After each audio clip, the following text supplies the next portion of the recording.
¿Cómo están todos? Me da mucho gusto poderles saludar, aunque sea a distancia y grabando este video. Estamos ahorita estudiando en el Instituto Teológico Internacional el libro de Romanos. Y entonces, bueno, quisiera que oráramos en esta mañana o tarde, no sé en qué momento me verán, pero para que Dios nos guíe y que esa palabra sembrada en nuestro corazón pueda traer fruto en abundancia para Él. Padre precioso, te pedimos sabiduría, te pedimos dirección, que tu palabra se siembre en nuestro corazón para que podamos darte fruto en abundancia. Gracias por permitirnos estudiar tu palabra. En Cristo Jesús. Amén. Pues antes de comenzar el capítulo 2, que es el que nos toca estudiar ahorita, quise hacerles un pequeño resumen de todo el libro, de qué se trata de forma general el libro de Romanos, que podamos recordar un poquito el propósito de todo este libro. Obviamente el apóstol Pablo lo escribe a la gente que vive en Roma. En Roma, bueno, es la capital de Italia, lo sabemos, y era en aquel entonces también una ciudad muy importante. Roma se fundó por ahí del año 753 antes de Cristo y comenzó a avanzar y a avanzar y florecer hasta llegar a ser una metrópoli más o menos de 1 millón de habitantes. La gente que conformaba el pueblo de Roma era de todos lados, no era originaria de ahí, sino que quizás un poco como los que vivimos en Cancún sabemos que venimos de todos lados. Aquí en Cancún, pues es una ciudad fundada hace unos 50 años. Entonces, difícilmente es que todos sean cancunenses, aunque sí los hay, ¿verdad? Pero la mayoría venimos de fuera, de toda la República Mexicana, y entonces conformamos esta sociedad de Cancún, pero pues venimos de todos lados, y así era la ciudad de Roma. Venía gente de todos lados a vivir ahí a Roma y estaba conformada por muchas ideologías diferentes, por los pueblos de donde venían. Pablo tenía ganas de visitar esta ciudad. Pablo no fundó esta iglesia de Roma. En Hechos 19:21 lo menciona. Dice en Hechos 19:21, pasadas estas cosas, Pablo se propuso en espíritu ir a Jerusalén después de recorrer Macedonia y Acaya, diciendo, después que haya estado allí, me será necesario ver también a Roma. Entonces, Pablo no es el fundador de la iglesia de Roma, es una iglesia que fue fundada, se cree, desde la época en donde los apóstoles empezaron a hablar guiados por el Espíritu Santo, cuando fue derramado el Espíritu Santo en Hechos 2. Mucha gente recibió, cada uno en su idioma, el Evangelio.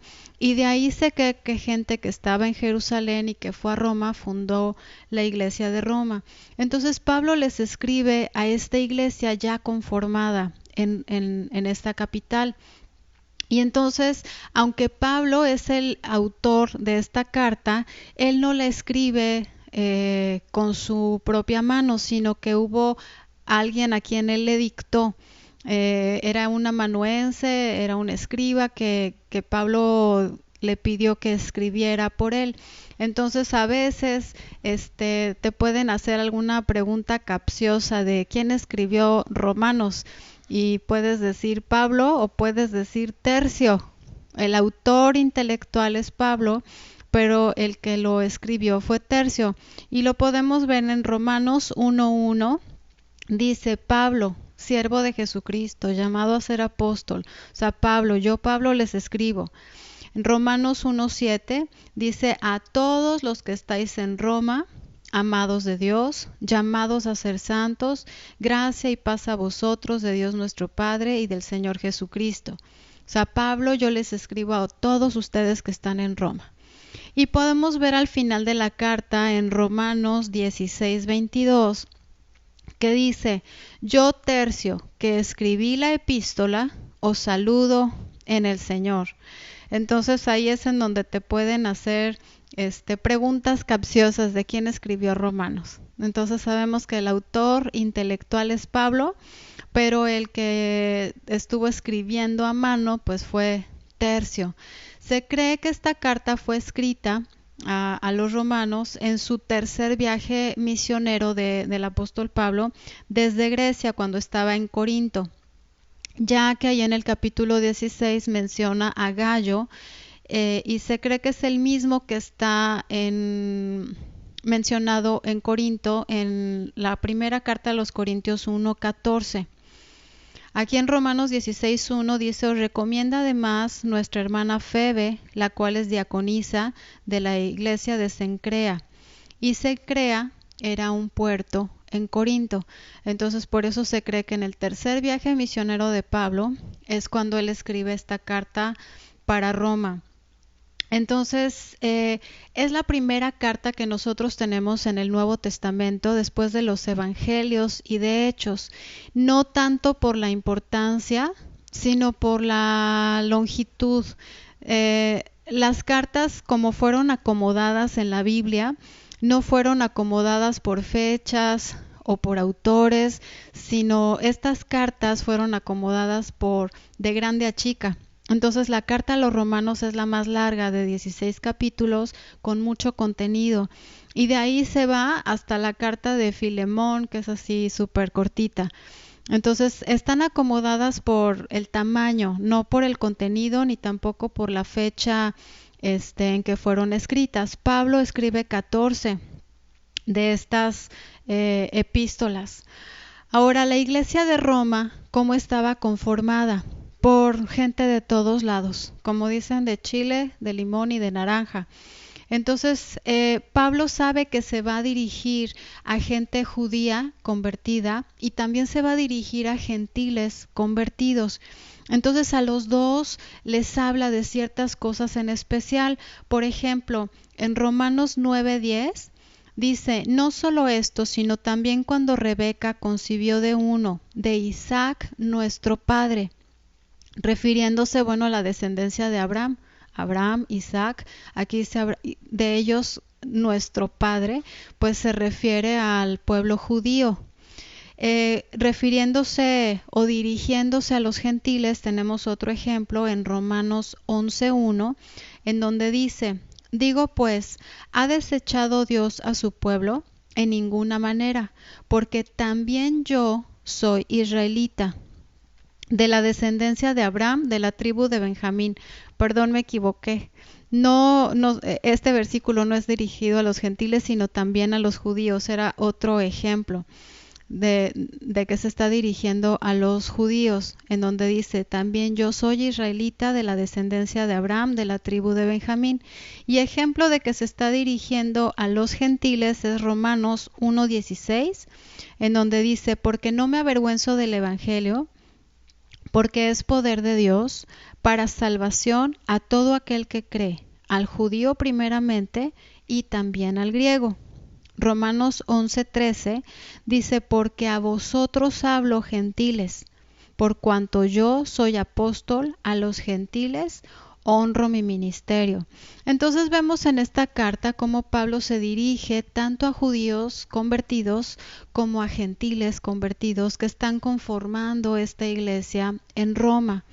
Hablando del mensaje que les manda, es una carta tan rica. Como él no fundó la iglesia, no puso las bases de la enseñanza, él trata los primeros 11 capítulos en doctrina, en la doctrina de la salvación principalmente, y después a partir del capítulo 12 hasta el 15, bueno, el 16 es de despedida, pero en adelante habla de la vida práctica. Entonces vamos a ver cómo Pablo divide sus cartas así: primero es la enseñanza, primero es la doctrina y después es la vida práctica. Primero tienes que saber quién eres para poder comportarte como lo que eres. Entonces vamos a ver aquí en la introducción que Pablo da en el capítulo 1, del 1 al 17, pues él menciona que él es el autor, a quien está dirigida la carta. Les dice también que está orando por ellos, que desea visitarlos pronto Y entonces comienza a hablar de la justicia. Y esta justicia se refiere a una posición correcta que tenemos delante de Dios, no a una cualidad moral. Es nuestra posición de justicia. Este libro trata primeramente como tema principal la salvación. Es una explicación clara del Evangelio. Si realmente deseas estudiar la doctrina bíblica, si tú estudias el libro de Romanos, la verdad es que ya lo hiciste, porque tiene tanta revelación de la salvación y te va explicando como paso a paso, que es increíble. De verdad, este libro me encanta, ¿no? Hablando de la justificación, pues trata en el primer capítulo de que no es por obras, ni para los gentiles ni para los judíos, sino que para ambos es por medio de la fe. Entonces pone a todos en un mismo nivel, tanto judío como gentil, la salvación es por fe. Habla también del capítulo 1 al 3 en esta igualdad de pecaminosidad también, porque los judíos podrían sentirse que eran como superiores por ser el pueblo escogido de Dios, pero todas las ideas erróneas o por ignorancia que tenían los judíos, aquí el apóstol Pablo se las aclara. Menciona que tanto los judíos como los gentiles son culpables delante de Dios por sus pecados. Y habla de que los judíos verdaderos eran los que tenían una relación con Dios íntima, no solamente los que eran descendientes de Abraham. Y menciona también ventajas de ser judío, porque dice, bueno, a lo mejor los judíos dicen, ¿y de qué me ha servido ser judío? Y dijo Pablo en esta carta, de mucho, porque la bendición ha venido gracias o a través del pueblo judío, pues Cristo vino de ahí. En Romanos 3:1 dice, ¿qué ventaja pues tiene el judío? ¿O de qué aprovecha la circuncisión? Mucho, en todas maneras. Primera, ciertamente, que les ha sido confiada la palabra de Dios. O sea, aquí dice, ustedes sí son privilegiados porque Dios dio la palabra a través de ustedes. O sea, es algo de lo cual pueden estar felices y contentos de ser judíos. Pero bueno, sí dice que la ley solo muestra la pecaminosidad que hay en el corazón. Entonces dice en Romanos 3:20, ya que por las obras de la ley ningún ser humano será justificado delante de él, porque por medio de la ley es el conocimiento del pecado. Aquí explica Pablo para qué da Dios la ley, no para ser salvo, sino para conocer el pecado y conocer la condición de cada uno. Del capítulo 3 al capítulo 5 habla de ese camino de justicia de Dios. En el capítulo, como punto 1 dice que la justicia de Dios es aparte de la ley, que es por fe, que es para todos y que es por la muerte de Jesucristo. Aparte de la ley, dice ahí en Romanos 3:21, pero ahora, aparte de la ley, se ha manifestado la justicia de Dios, testificada por la ley y los profetas. Aparte de la ley, se ha manifestado la justicia de Dios, la que es por fe. Siguiente versículo, dice la justicia de Dios por medio de la fe en Jesucristo, para todos los que creen en Él, porque no hay diferencia. Es para todos. Versículo 23, por cuanto todos pecaron y están destituidos de la gloria de Dios. Y esto de ser justificados o de ser llamados justicia de Dios es por la fe en Jesucristo, por su obra. Romanos 3:28 dice, concluimos pues que el hombre es justificado por fe sin las obras de la ley. Entonces Dios es el que nos declara justos. Ahí en el capítulo 5 dice, tenemos paz para con Dios. O sea, gracias a todo esto tenemos gozo, tenemos esperanza y tenemos amor. Esto trata en el capítulo 5. Entonces muestra en este capítulo 5 la obra de Adán comparada con la obra de Cristo y le llama el primer Adán y el postrer Adán. Entonces habla de, así como uno trajo la muerte, dice el otro, trajo la vida. Un ejemplo en Romanos 5:12 dice, por tanto, como el pecado entró en el mundo por un hombre, y por el pecado la muerte, así la muerte pasó a todos los hombres, por cuanto todos pecaron.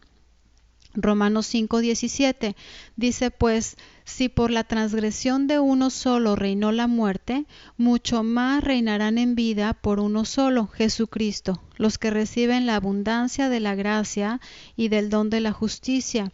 Así que como por la transgresión de uno vino la condenación a todos los hombres, de la misma manera por la justicia de uno vino a todos los hombres la justificación de vida. Porque así como por la desobediencia de un hombre los muchos fueron constituidos pecadores, así también por la obediencia de uno los muchos serán constituidos justos. Entonces aquí en Romanos capítulo 5 hace esta comparación de lo que hizo Adán y su consecuencia y lo que hizo Cristo y su consecuencia, que es de muerte y que es de vida. Y habla pues de esos pasos de salvación, de santificación y que al final es la glorificación. Entonces explica todos estos pasos del nuevo nacimiento que lo recibimos a través de la fe en la obra de Jesucristo, que posicionalmente ya somos santos y perfectos y apartados e hijos de Dios, pero que estamos en un camino de santificación. Mientras vivimos en esta tierra, estamos siendo perfeccionados y estamos recibiendo como fruto, así lo dice al final del capítulo 6, nuestra santificación. Es un fruto que produce el Espíritu Santo en nosotros. Y habla de que al final, pues está la glorificación. Nuestro cuerpo será transformado y viviremos eternamente con el Señor.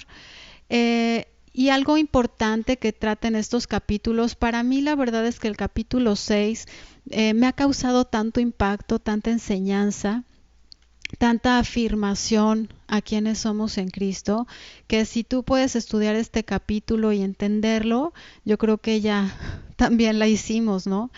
Entonces dice, bueno, si la salvación es por gracia, si no es por obras, entonces puedo hacer lo que yo quiera. Y aquí Pablo comienza explicando en el capítulo 6, dice, para nada. Romanos 6:12 dice, en 6:2, perdón, en ninguna manera, porque los que hemos muerto al pecado, ¿cómo viviremos aún en él? Habla de nuestro viejo hombre, ¿qué le pasó?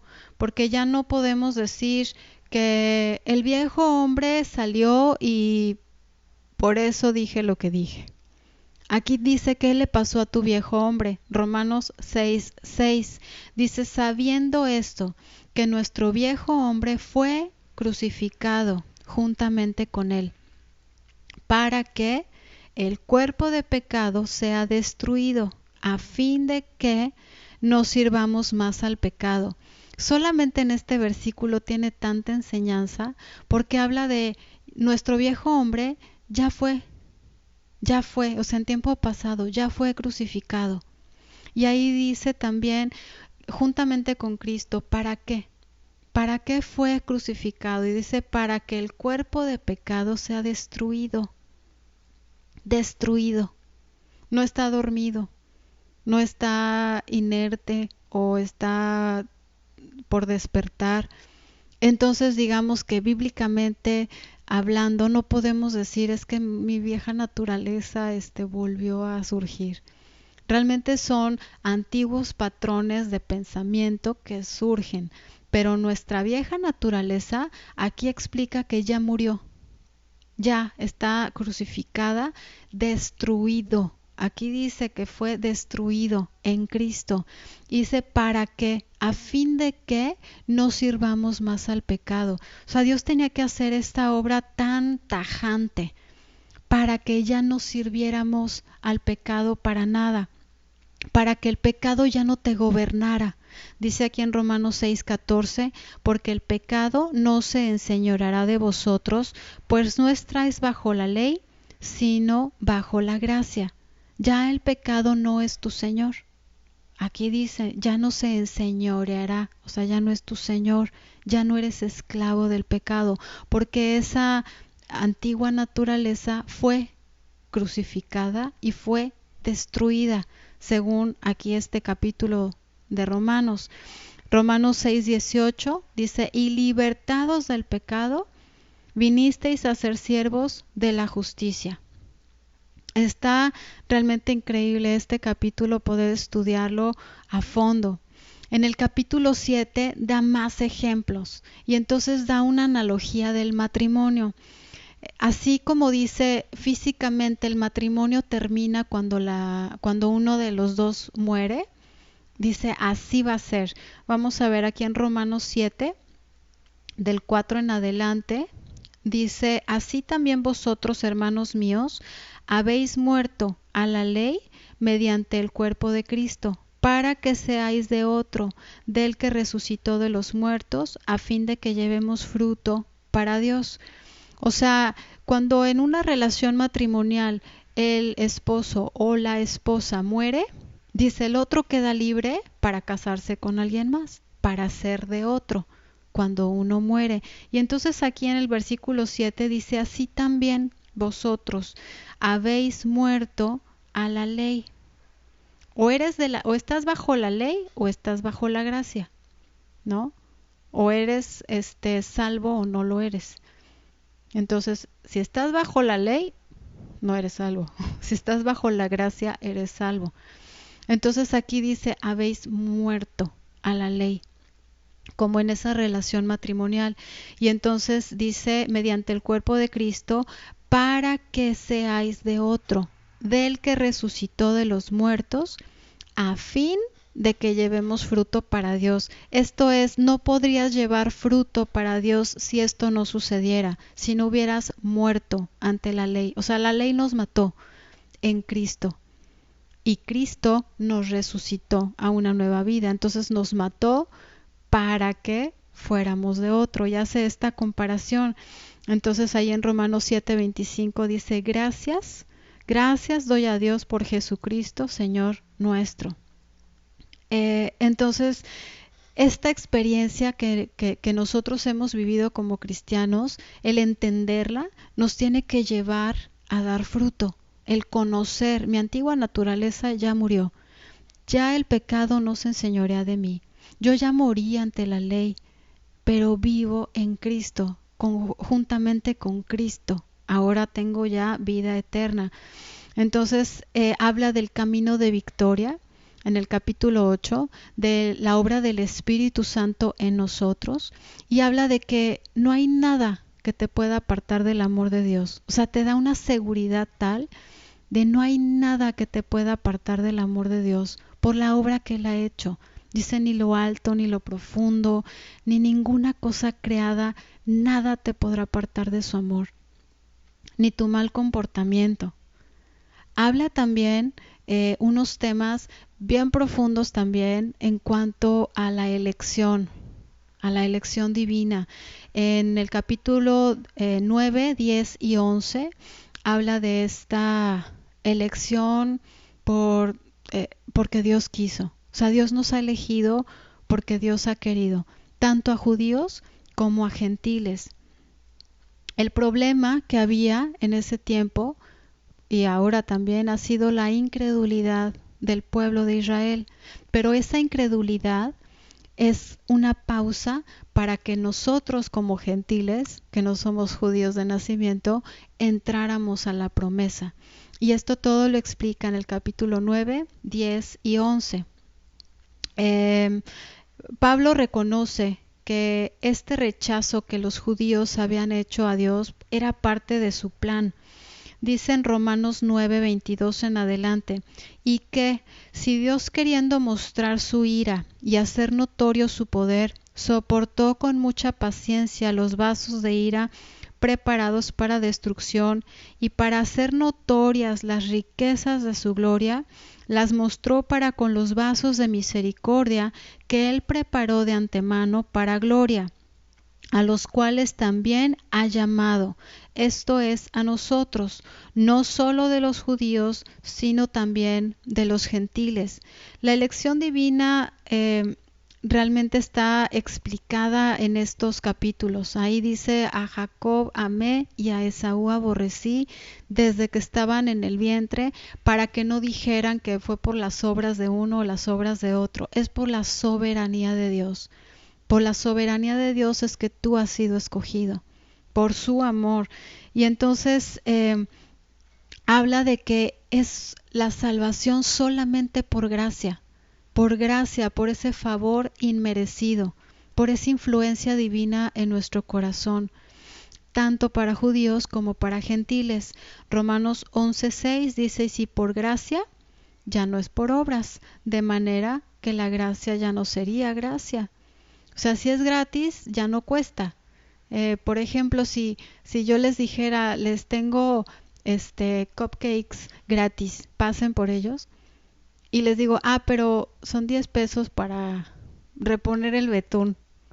Pues, ¿qué dirías? O sea, ¿es gratis o no es gratis? O sea, ¿los cupcakes son gratis o no? O sea, o cuesta o no cuesta. No, no puede ser, son gratis, pero te cuesta el betún. O sea, no. O los traje a vender o los traje para regalar. Entonces, aquí es donde tú puedes comprender la gracia. Dice: ya no sería gracia si te cuesta.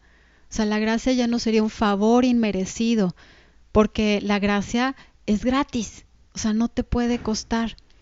O sea, si yo te digo: te traje cupcakes gratis a regalar, pues es gratis. No te puedo cobrar nada. Y aquí Pablo, bueno, lo explica en Romanos capítulo 11. Aquí en Romanos 11:25 dice: porque no quiero, hermanos, que ignoréis este misterio, para que no seáis arrogantes en cuanto a vosotros mismos, que ha acontecido a Israel endurecimiento en parte, hasta que haya entrado la plenitud de los gentiles, y luego todo Israel será salvo. Esto habla de la elección. Dios nos ha elegido tanto a judíos como a gentiles. Y dice: y este endurecimiento que es en parte de los judíos ha sido para que los gentiles entremos. Dice: pero al final, después, todo Israel será salvo. O sea, Dios ha escogido a los que ha querido escoger. Después de estos 11 capítulos que hablan de doctrina, de enseñanza, entonces se va a la vida práctica. Es de: bueno, ahora ya sabes quién eres, ahora entonces compórtate como lo que ya eres. Entonces en el capítulo 12 comienza a dar exhortaciones, en el 13 también direcciones de nuestro comportamiento, de sujetarnos a las autoridades. Y todo esto, ¿no? Reglas de comportamiento cristiano, están desde el capítulo 12 hasta el capítulo 15. Porque el último capítulo 16, pues es la despedida. Un ejemplo podemos ver aquí en Romanos 13:1, en donde dice: sométase toda persona a las autoridades superiores, porque no hay autoridad sino de parte de Dios, y las que hay por Dios han sido establecidas. Entonces aquí podemos ver que nos empieza a dar consejos de: ahora practica. Ya lo que sabes, ahora practica. Y de hecho, este capítulo 12, que hace el parteaguas de la vida práctica, comienza diciendo, Romanos 12:1: así que, hermanos, si tú ves esta palabra detenidamente, así que, o sea, así que, ¿qué? O sea, así que, como ya comprendiste lo anterior, debido a que ya comprendiste y ya leíste todo lo anterior, debido a eso, entonces, por eso a veces es importante estudiar hasta palabra por palabra. Aquí dice: así que, hermanos, os ruego por las misericordias de Dios que presentéis vuestros cuerpos en sacrificio vivo, santo, agradable a Dios, que es vuestro culto racional. Aquí empieza a hablar de lo que tenemos que hacer. Así que les ruego, no les dice les mando, les ordeno, dice les ruego que presenten sus cuerpos, o sea, a obedecer a Dios. No os conforméis a este siglo, sino transformaos por medio de la renovación de vuestro entendimiento, para que comprobéis cuál sea la buena voluntad de Dios, agradable y perfecta.